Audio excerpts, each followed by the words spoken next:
Welcome to ResRequest Online Tutorials. In this tutorial, we'll be looking closely at the fourth document available in the system on each reservation, namely the tax invoice. Now, the tax invoice is not available until it is generated in the system. This generation process can happen individually from within a reservation or in a bulk format from the folio invoice report. It is recommended that this invoicing only gets done once it is envisaged that there will be no further amendments to the reservation, as once a reservation folio has been invoiced, it can no longer be amended. The only option would be to void that invoice, to do amendments and then re-invoice that folio.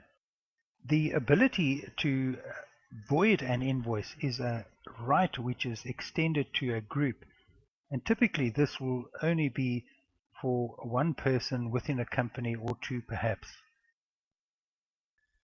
Hence the reasoning for making sure there will be no further alterations to a reservation once you have generated the tax invoice. Reservations that have been invoiced can still have payments recorded to them, and they can still have extras or additional accommodation added to the reservation. It simply will just create another folio that will be uninvoiced that will need invoicing at a later stage. The tax invoice document can be restyled, and that would occur under Administration, Setup, Defaults, and under the Documentation tab we may amend the invoice title as indicated now to our preference. The invoice document, as shown now, has its own set of show hide options, some of which are defaulted as with the other documents. Once again, it's important to make sure that the display settings are to your company's liking before emailing this document out.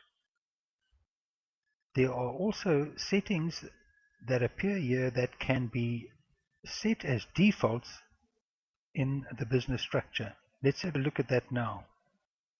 To see these default options on invoice documentation, proceed to Admin, Business Structure, and then choose the relevant invoicing unit,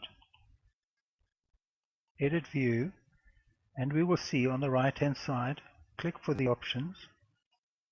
Here we can have general or financial details automatically defaulted onto documentation.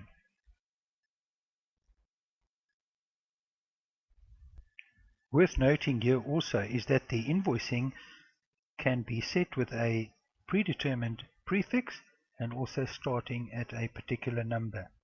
Also here on the business structure. We hope you found the short overview of the tax invoice useful.